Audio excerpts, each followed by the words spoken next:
Today's conversation is with an author who didn't start publishing her books until she was in midlife. This is something that maybe you've thought about doing, and I always like to introduce you to people who are doing something different in midlife. You'll find that Cheryl has found a really unique way of weaving her hobbies and her interests into the fiction she writes. So I hope you enjoyed this interview. I know I really did, and Cheryl has a lot of spiritual insights that just speak to my heart, a lot of wisdom to share. So it isn't just about fiction, it's really about life advice and listening to God's voice. So come on inside. Welcome to Midlife Repurposed. If you're craving inspiration, practical tips, and a renewed sense of purpose, you're in the right place. Here, we embrace the messy, uncertain, and sometimes downright challenging turns of midlife with a dose of humor and an unwavering belief that there's treasure to be found even in the tough stuff. I'm your host, Michelle Rayburn, an author who's passionate about uncovering hope in the most unexpected places. Let's repurpose this season of life together. I'd like to introduce you to Pacific Northwest author Cheryl Grey Bostrom. She writes surprising fiction that reflects her keen interest in nature and human behavior. Her multi-award-winning novels include her international bestseller, Sugarbirds, and her recently published Leaning on Air, dubbed captivating, a reader's dream, and a cross-generational masterpiece by endorsers and reviewers. Her third novel, What the River Keeps, will release in May of 2025. An avid photographer, she and her veterinarian husband live in rural Washington state, where they hike with dogs, hunt frogs, and birdwatch from the treehouse when grands and their parents visit from out of state. Let's jump into the conversation with Cheryl. Cheryl, I'm so glad to have you join me today. I've been following you on Substack since your publisher reached out to me about your new book that's coming out. So we're going to be talking about the book. But one of the things I'm really fascinated by on your Substack is your nature photos. And so I'd love to hear a little bit about your connection with nature as we get rolling this morning, just because I think our listeners will also feel that connection. Well, thanks for having me, Michelle. It's just a real pleasure to be here with you and especially to talk about the natural world. You know, I live in the Pacific Northwest, and our family actually we're 5 generations in the far Northwest, and so we have a real deep-rootedness in this area. But when I was a child, my mom married a guy who was the children of Dust Bowl Okies. And so as just a toddler... an aside here, if you haven't heard of an Okie, Okies was a term used to describe the migrants who left the Great Plains and Southwest regions for California during the Dust Bowl era of the 1930s. So Dust Bowl Okies. Dust Bowl Okies. And so as a toddler, he ended up with quite a traumatic upbringing where his parents lost their farm, traveled Route 66, worked the crops up California.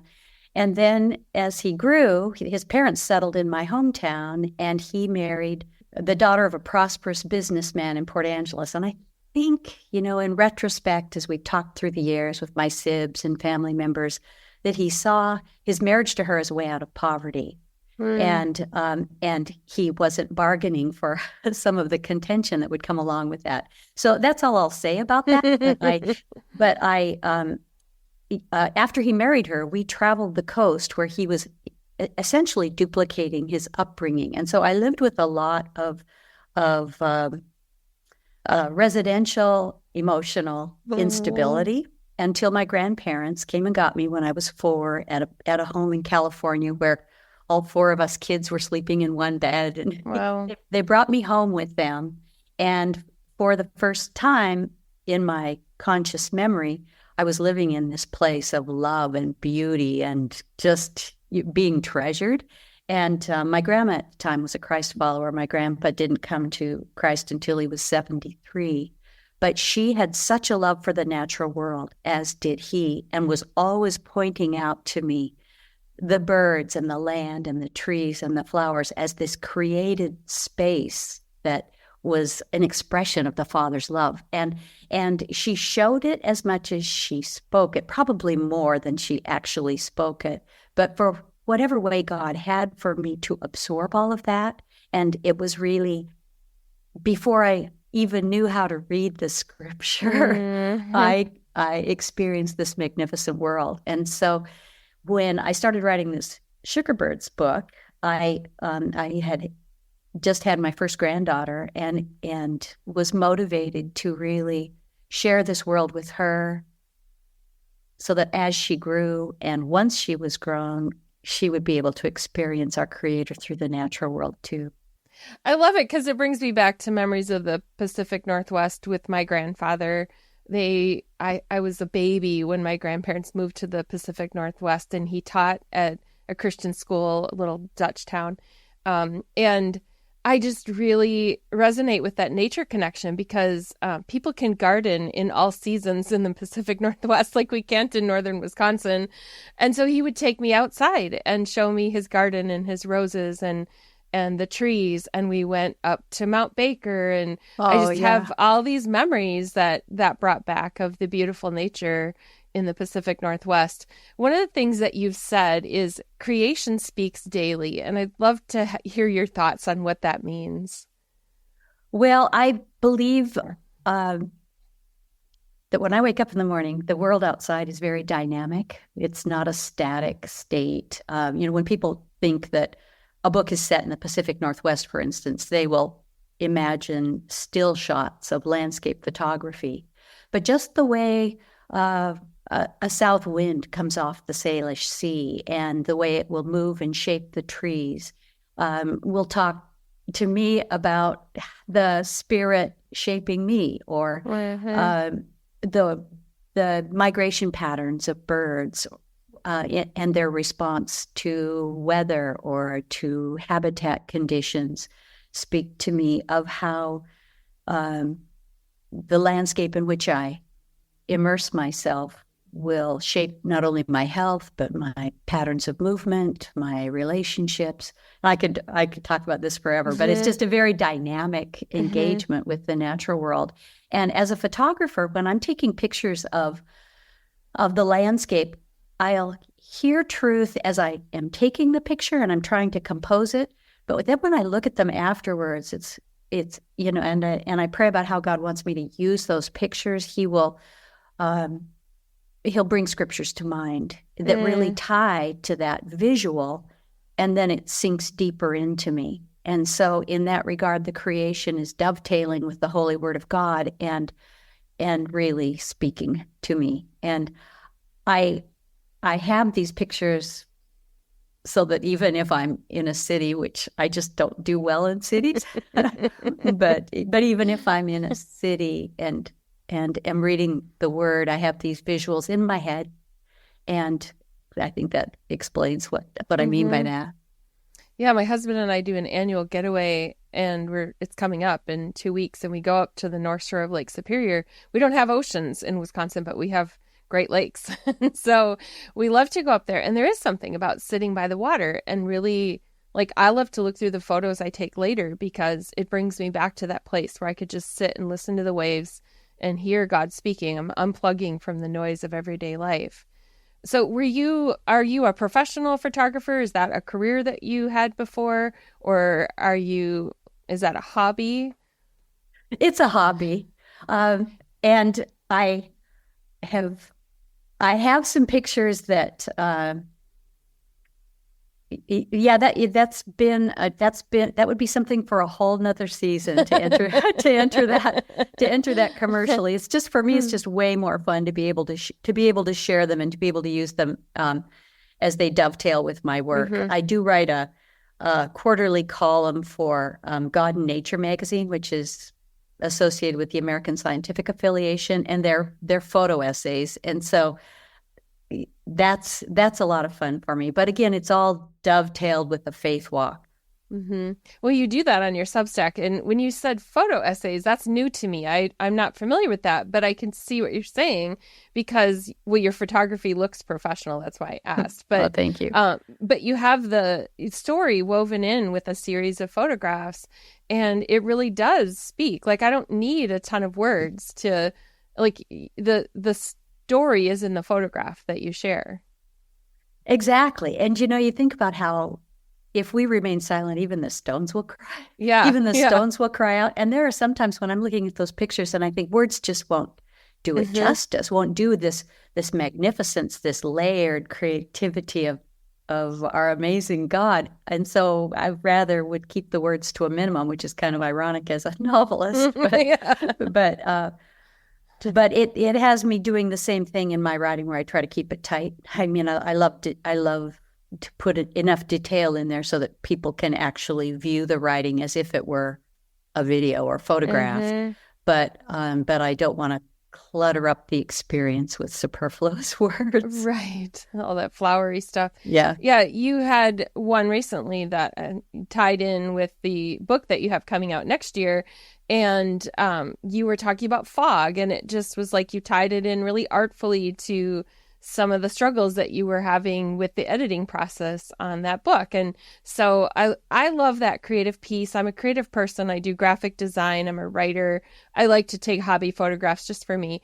And so you really speak to me in that way. And I think there are a lot of people out there that are using their creativity just to try to gain an audience as what we call content creators. And you're using it in a different way. You're using this creativity to really draw an audience to God. And I really appreciate that. Thanks. You know, I started my life quite fearful without knowing about first off, my belovedness and my walk with God, who is absolutely sovereign and absolutely loving. So that's been a lifelong journey. But in the process of that, and I think a lot of people, regardless of where they come from, can relate to this. We try to be productive. And even though we have a God of grace who is unconditionally loving toward us, we still, because we live in a conditional world, we can still try to be works-oriented and be productive.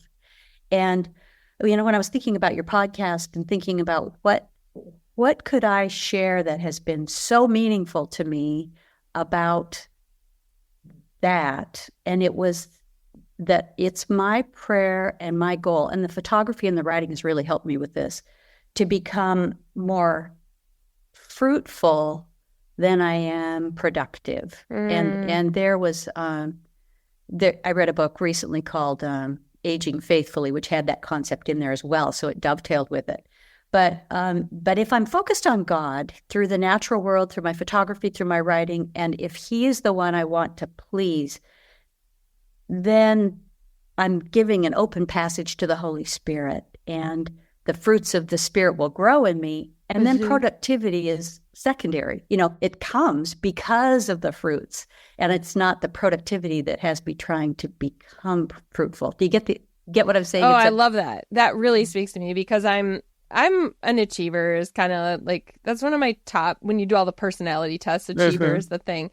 And I think I have really tied productivity in with fruitfulness in the past. And that is something that God's been working on in me, because productivity is a go, go, go. And sometimes the best fruit is in the restful times and those relationships, and productivity gets in the way of relationships. Yeah, it does. And it has, at least in my own life, it's tied in with, it can tie in with trying to control circumstances, or trying to make things happen.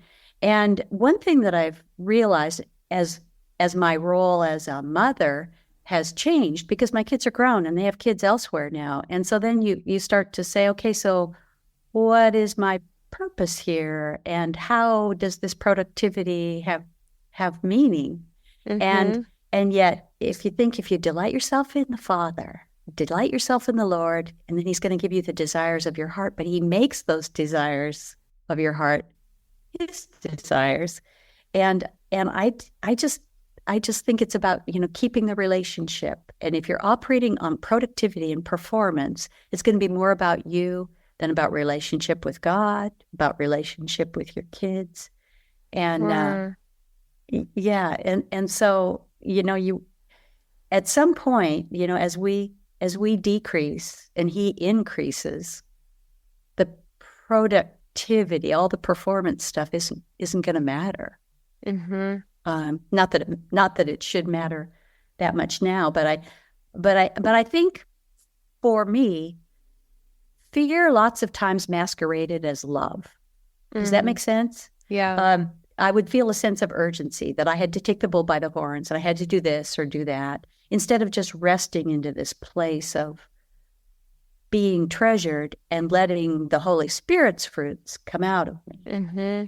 And I think that's lifelong, and as I prayed for wisdom, he points out to me when fear's got a costume on, when it's trying to make it seem really obvious what I'm supposed to be doing, and it's not loving at all. Might not be loving at all. Might look really good, might look good to people or to whatever I'm trying to accomplish. But when we can lean into his love and rest in it, perfect love casts out fear. and then we're more fruitful. So true. For me, it manifests as perfectionism and performance. And I realized in my mid-30s that I've been living a lot of my life as if performing in some way is what made God love me. Yeah. Even though I knew all the truth, I grew up in the church and I heard all the truth about how much God loves me, I still thought I somehow had to be good and perform, and then he would love me more. And that's been the biggest, applying grace. So for me, it wasn't as much fear, although maybe there's fear in the root of that in many ways. But also just, hyper perfectionism. Yeah. Well, and you think in the garden, and the serpent says to Eve, did God really say, did he really say, just take a bite. Yeah. and so I think it's tricky for us to spot that. But as we grow, hopefully we can spot all the different ways that self-sufficiency can be born of fear, or that, perfectionism can be born of fear, or whatever. Yeah. But how God will change our work in his love as he bears fruit in us, to where instead of trying to perform for him, we're performing because of him. As a love response. And I think in my writing, I want it to be like the craftsman on the tabernacle, who, maybe you're a silversmith, maybe you're a goldsmith, maybe you're a weaver of fine linens, but you are still, you're still wanting your work to be excellent because you love him so much. And because he's given you the ability to do it anyway, for whatever time he has that, your brain might go or your fingers might go, then, tomorrow. But that's a beautiful way to look at it, because I grew up in a very stoic environment when it came to worship. The organ played, people came in quietly, and, we didn't dance. We didn't do the things that are, the church I go to now is so different from the church of my childhood, but I'm still not a dancer because I'm a quieter worshiper. And yet my work is almost like a dance in some ways before the Lord. The creative things we do become our way of dancing. And I'm tearing up just thinking about that right now. Yes, I love that. I love hearing you say that, because it is like this, it's this holy experience where we're almost like scribes. We're with him in this, if I'm not dodging, and if I can get my body into the chair, and then just to be listening to the tune that he would be playing. In this book that comes out next May, it opens with a prologue. See if I can remember how I put it, but it opens with the prologue of the protagonist. When the story actually starts, she's 34, but it's just a brief scene about her fishing on the Elwha River on the Olympic Peninsula with her dad, and she tells him how fish hush her, because it's like she can hear.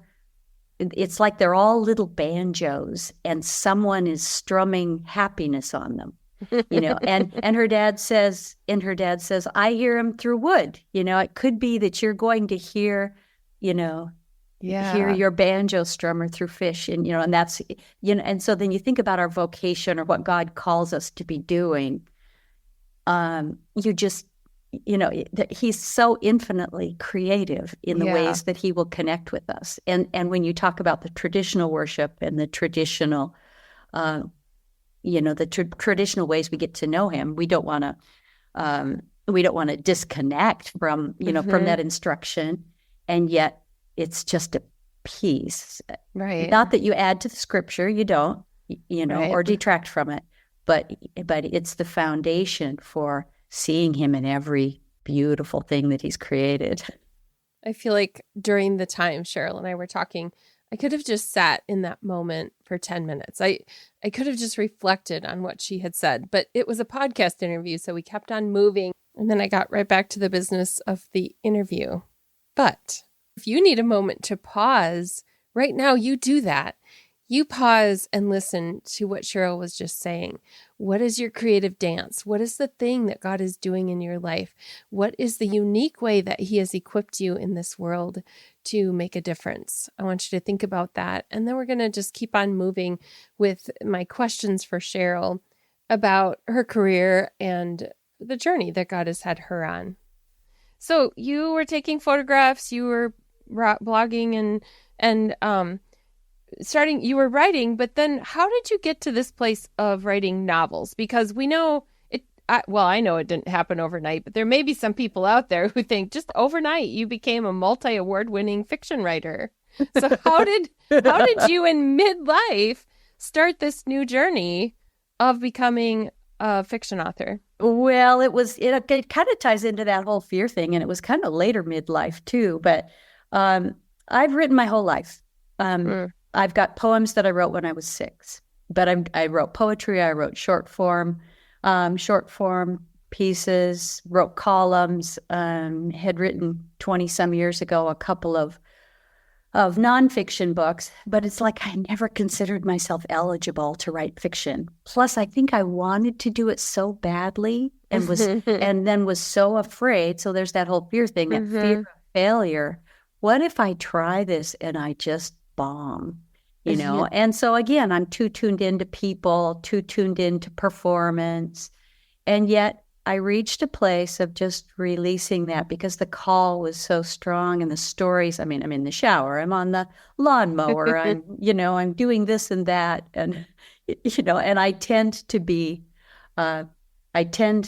to fly to the next happy thing. I mean, that's been my way of dealing. My daughter has challenged me on it wisely and wonderfully so. Mom, stay with it. And then when I was working with an editor on this early fiction, I would even find myself wanting to dodge difficult issues. And she said, "Did you know that dodge is a thing?" And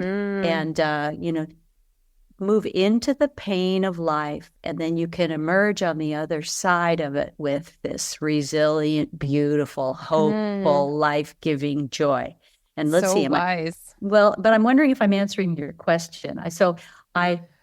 I started after my first granddaughter was born. Well, just before that, I was really feeling the call to write fiction. So I took a couple of online classes, and I wrote this sketch about a girl and a fire, and submitted it to the class. And again, it's reasonably anonymous. It's an online class. But both the instructor and class members wrote to me. They both talked about it in the class, and they wrote to me privately, and they said, "We really want to know what happens to this girl. Continue the story."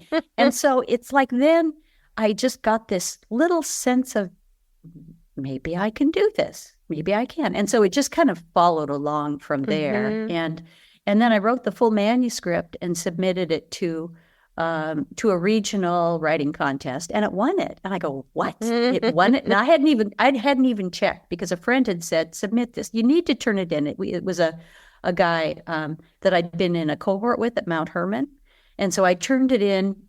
He said, "Just turn it in. It's no harm, no foul. And so I did, and I didn't even check to see who had won it. And then he contacted me and he said, "You won." And I go, "What?" and so I thought the book was finished, but it wasn't. And so then I tried pitching it, and people said they didn't really know what to do with it. I had written it as YA, and they said it needs to be an adult novel, even though it's a coming of age story. And so then by God's sweet kindness, I found some beautiful editors who just taught me an awful lot. And I have a master's in English, and I had taught people to write for a long, long time, but I didn't know what I didn't know. And I didn't know anything about writing fiction. And yet once I was able to tap my personal experience, and my history, and you're all the ages you've ever lived, right?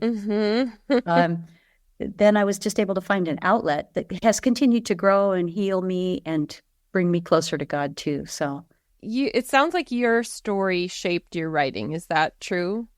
yes, but it's definitely not memoir, and it's Sure. definitely not you. Unless you know me, you wouldn't think that I'm tied to this story. Mm, But thematically, I'm tied to all of them, and yeah. I mean, isn't that like every poem or every story? I've only written short stories and poems. I'm not a fiction writer, although I have ideas that float around in my head, but I write nonfiction. But still, whenever I do something creative like that, you can't help but have it's your voice. It's it's coming your out. voice. Well, So, yeah, and I do love your voice. I just got started reading Sugar Birds. So, for the listener, the book that Cheryl's talking about right now is Sugar Birds is her first novel, correct? You correct. didn't have a novel before that. No, And this one has won multiple awards. And so I decided because the series I read in the description that the series connect, even though it's not your second and third are not really sequels, they do connect. So I like to start at the beginning. So I started reading it and I do love your writing voice. And I'm engaged already, and I'm only a couple chapters in. So I'll let you know, listeners, thank you. how that turns out. And then, so then, Leaning on Air came out earlier this year, In May. and then okay, and then next year, What the River Keeps is coming out, and I saw that you're just starting to share some secret reveals of the cover on that one. Cheryl and I kept talking actually, and then realized we hadn't really talked about Leaning on Air very much. So we came back and we discussed it a little bit more. So we're just going to jump into that part of the conversation here so that you can hear a little bit more about book 2. All right. So Cheryl, one of your other books is Leaning on Air. This is the second book in the series that you've published. And so I'd love to know a little bit more about the plot line of that one. Okay. We lived in the Palouse, which is southeast Washington, when we were in graduate school, and I taught high school at a little rural town near the university, where most of my students were wheat farmers' kids, and we spent an awful lot of time with them and have remained friends for decades. And some of them married each other. And when we go out to visit, we visit there once a year now, even though we no longer live in the area. We'll roam these magnificent hills, and it's a very remote area. And I roam with my camera and do a lot of photography out there. But I love that land and that people so much that I really wanted to write a book about that area. So I continued with the characters from Sugar Birds. And even though this is a companion novel, it isn't a sequel, it's a standalone. But I have an autistic equine surgeon named Burnaby Hayes who reconnects with Celia, who has become an ornithologist, in a surprise encounter. And they have this whirlwind romance, and they marry on a whim, and then they plunge into this life together it's a very unusual love story because Burnaby, as a neurodivergent man, can't be surprised by touch. And Celia's a very passionate woman. She's very expressive. But the story is really a story about this unusual marriage, but it touches on elements that we all can relate to. And there's one scene in there where Burnaby and Celia have experienced a tragedy. She has prematurely delivered a child, and she's had multiple miscarriages before that. And she had made a choice that she believes challenged this child, that she doesn't think she was keeping the baby safe by this choice she made. And she doesn't think that Burnaby's ever going to be able to forgive her. So she flees to this farm out in the Palouse, and the rest of the story is about all the nature stuff, the sabotage, this mute little boy. A variety of things happen out there, but through it all is this thread of this marriage where Burnaby, as a physicist, as an autistic man, as a scientist, he believes that marriage mimics the Trinity and that it also mimics quantum entanglement. And these are just my real joys, the integration of science and nature and faith, and then getting a glimpse of the God who made all three and who integrates all three. So there is a scene that I started to mention where Burnaby is talking to this older woman on this farm, And she says, Burnaby, because he's trying to figure out how to get Celia back into relationship with him. And, they have this issue with their physical connection. And she says, Burnaby, you've got to give her what she needs, not what you need. Don't, you're like a cat bringing her dead rodents to the doorstep. You just can't be doing that.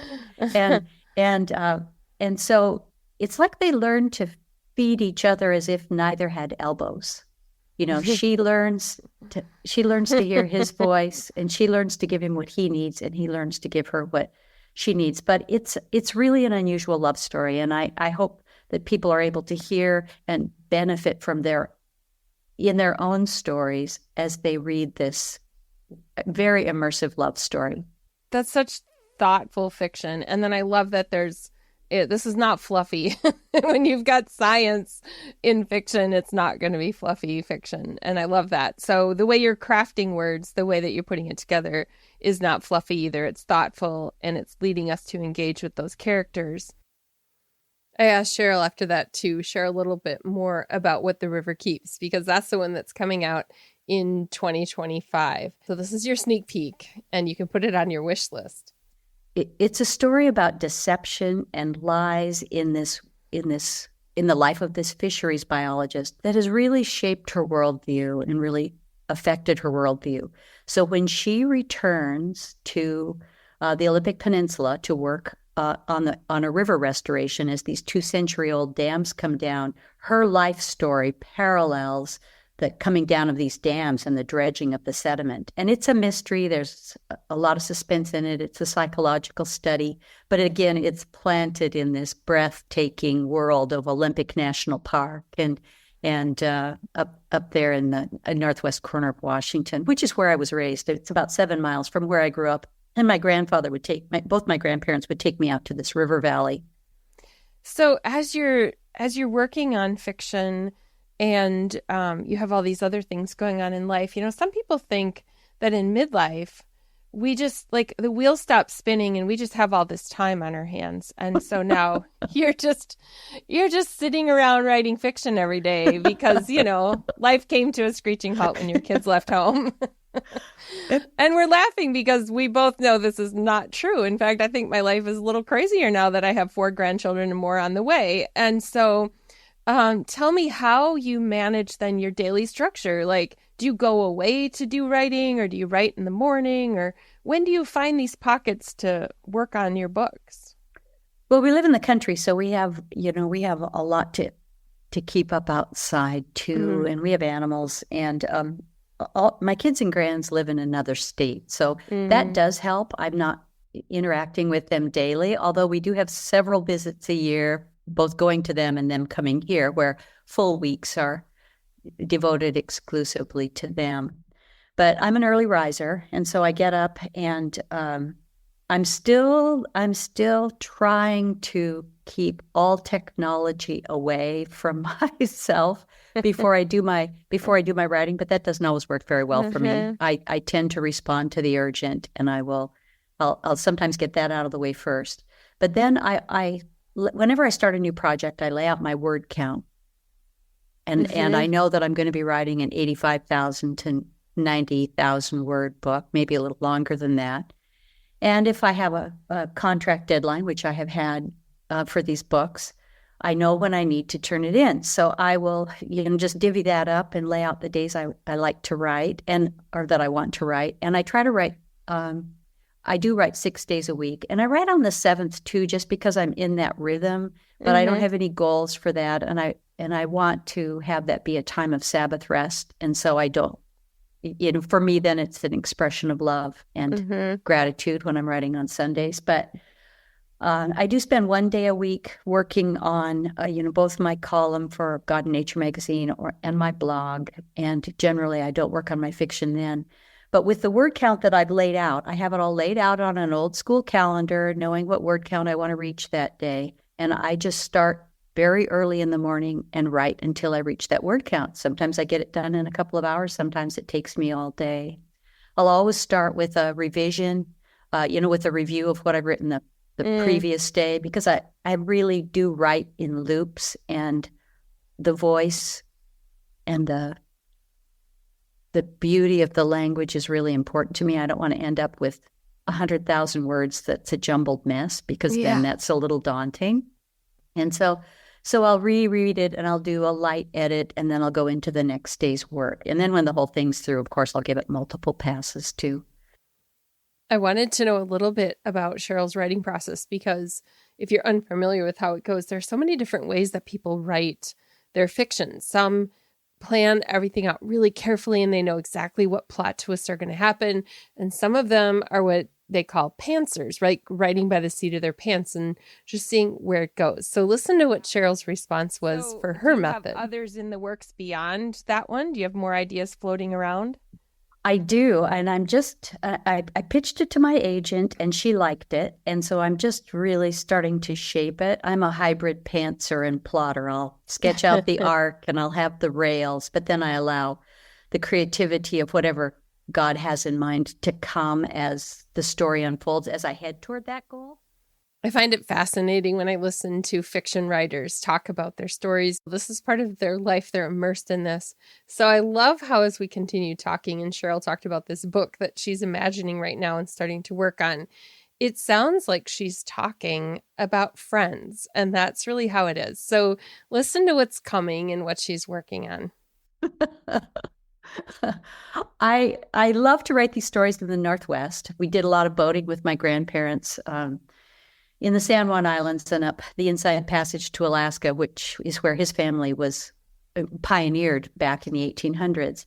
And so I have a keen affection for the San Juan Islands as well. So I want the story set there, but it's going to open. I'm hoping that it's a dual timeline novel that opens with the Alaska earthquake in 1964, and my protagonist in the contemporary arm of the story lost a parent, and really as a very young child in that quake and the resulting tsunami. And so for her, the ground moves.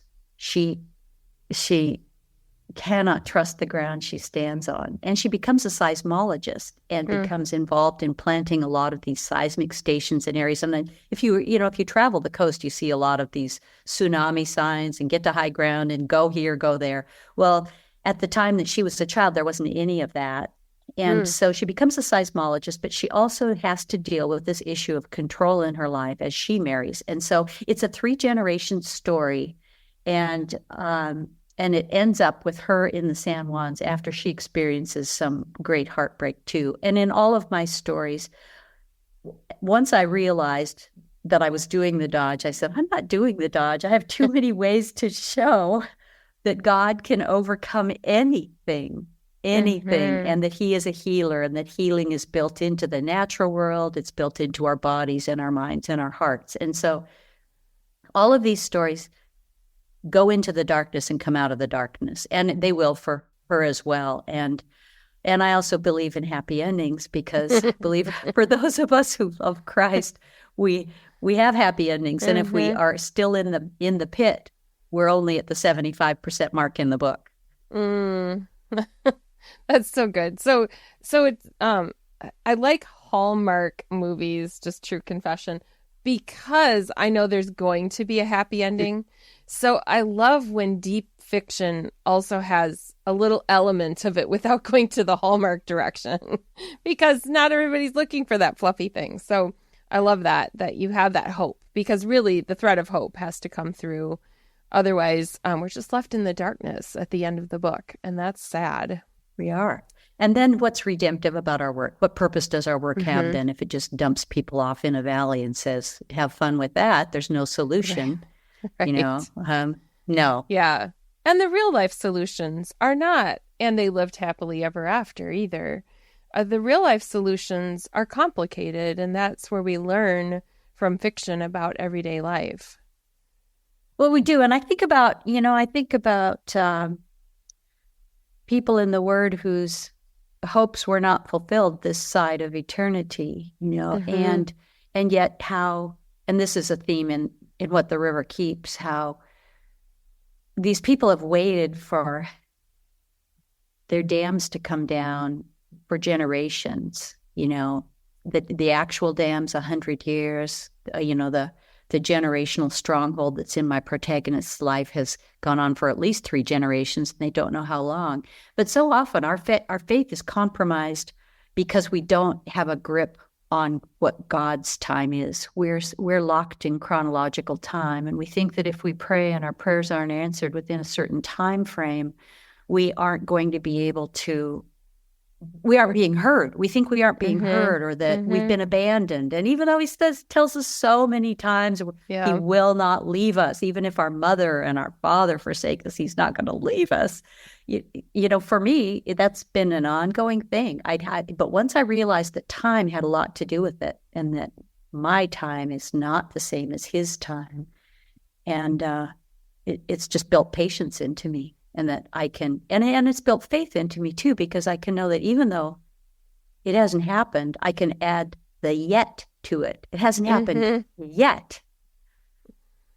For the listener who is thinking about doing something new in midlife, I want you to know that writing a book and publishing and continuing to publish is not an easy process. Cheryl knows what goes into writing a proposal, pitching it, rewriting the proposal, pitching it again, rewriting the book a million times, editing, changing plots, all of the things, and then the whole arduous task of marketing a book and having it sell so that a publisher will want you to write another book. So you're talking about challenges, and you're actually living out challenges in your everyday life. You're living out that process. So for the listener who's wondering, well, I don't really want to write a book, but I do want to do something different in midlife. What words of wisdom, Cheryl, do you have for that person who is thinking this looks impossible? This dream I have for midlife to do something new looks impossible. What do you say to that person? I would say, if you have prayed about this dream and it's still resonating with you, that I just don't believe God gives us dreams without providing a path to reach them. And I remember when I had the first manuscript of Sugar Birds, and I knew the manuscript wasn't even finished, but when I had the concept, I knew I needed help. There were things I didn't know, and I kept looking for some sort of a developmental editor to work with. And had continued in my own strength to look online, look all over, ask all kinds of people. And then finally, I just think I'm so dense sometimes because I just keep trying to do stuff on my own, And so our small group was meeting, and I told them, I said, I'm just really trying. Could we just pray about this? Can we just pray that I will find an editor that will, take me to the next step and show me what I need to know here at this place in my journey. And so we prayed that night, and I went online the next morning, and I know all prayer answers don't come this quickly, and I know it's, I'm not trying to make this just God's not a vending machine, God. But the next morning I went to the computer and I conducted the same search I'd conducted forever, and this beautiful editor showed up. And I wrote to her, and we've just become wonderful friends. She's endorsed one of my books. We both write for the same publisher. She's a novelist, and and to me, it's like sometimes God gives the quick answers because he knows that we need that bit of encouragement, and other times the answers are very, very long in coming, and he'll use that struggle to build us. And so I just say, if you just go for it. And the other thing is to become more childlike. As we get those kids raised and we're moving into the next phase, we have a little more room to be playful and to experiment. And so just do that. Just play a little bit and experiment. And you might fall. If you were to ask me to play basketball, I could experiment with that, but I'm going to put the ball in the wrong hoop. And so then you move on to the next thing. And that's okay too. Just try it. What are some of the ways you play in your everyday life? Clearly basketball is not one, right? No. I have these kids who can, they have the quick twitch muscles, and they can do those sports. But I was back in the day, I don't do it anymore. I do long walks, but I was a runner and I could run for a long period of time, but don't ask me to do anything quickly. you know. So the photography, I'm outside a lot. Mm-hmm. We have dogs. I garden. We've got a garden that's 60 by 40. And so we do a lot of gardening. I would say, I knit sometimes. I used to ride a horse. I've had a variety of things. I just like trying new things. But I do too. Do you? Yeah. Yeah, I have to actually control that sometimes because trying new things is what gets me distracted from the work that God has called me to do. I've had to give up some hobbies because they would take too much time. I used to quilt. I don't do that anymore because I write. Yep. Yeah. Well, and it's and there's so many wonderful things. And it is that you have to give up something awful to do something wonderful. You give up something that's great to do something even better, or whatever it is that God's calling you to do right then. Yeah.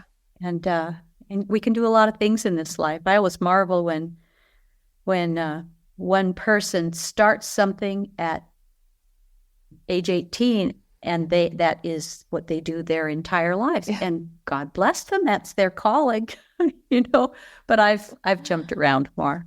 I have too. And one of the things I've realized is that my focus, my energy is different in certain phases of life. So when the kids were home, staying up late working on a quilt, or I used to make handmade greeting cards and things like that, that was how I gave myself a break from the parenting duties. But then after they left home, I did have more brain space to give chunks of time to things like writing.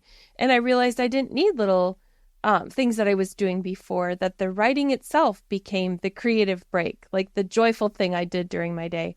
Not that parenting isn't joyful. That's so well said, Michelle. And you have these beautiful creative bents that needed to be expressed. And yet, as you're doing those cards and as you're quilting, then your mind, I'm guessing, tell me if this is true or not, but that your mind then is still able to be occupied with the family you're raising, and you still are able to have the creative outlet. And then once those kids are raised and you move into the new season, then you can do the writing. Plus you have this body of experience that you can integrate. So for some people, the quilting becomes the thing. They worked a career that didn't allow them any creative time. And so the beautiful thing is we all get to have a different story. Our midlife gets to be different for each one of us. So as we wrap up today, you've shared some really wonderful words of wisdom. We've heard about your journey. I want to know if you can tell us where people can connect with you, because I know listeners are going to want to connect with you after this. Oh, and I would love to have anybody that wants to write to me just to talk about life or writing or whatever. I'll always write back. I may not get back to you in the next day or so, but I will always write back. But you can reach me on my website is CherylBostrom.com. And I've got many years of archives of photos and essays and such on there, and poetry. And then I am spending a lot of time on Substack, which is CherylGrayBostrom.substack.com. And that's called Birds in the Hand. And then I'm also on Facebook under my name and Instagram under my name. I'll link to that in the show notes too for people to connect with you. Definitely listeners sign up for Cheryl's newsletter on Substack so that you get those emails coming in, because then you don't forget to go there and look and see what she's posted lately. So as we wrap up, Cheryl, I know we've covered a lot of things, but is there anything on your heart today that we haven't talked about? Just to encourage your listeners that midlife is just... It's not just, but it is another beautiful season that's carrying you to something even more wonderful. It's like we graduate. Yes. I remember when our kids were small, and I'll be real brief on this, but when our kids were small, and older women would say to me, "Oh, it just lasts 15 minutes." And to me, it was a sea that just went on. And as precious as it was such an intense time. And you just couldn't even imagine that there would be a season when that wasn't your predominant emphasis. Yeah. And there are. And so look forward to them and anticipate them with joy, because God will carry you through those too. And I guess I would like to close just with a thought from Psalm 23, that he prepares a feast before us he prepares a table for us. He prepares a feast for us in the presence of our enemies. That life is going to be hard. We're surrounded by darkness, but there's a feast in the midst of it, and we can trust him in that. Thank you, Cheryl, for sharing your heart with us today. I really appreciate it.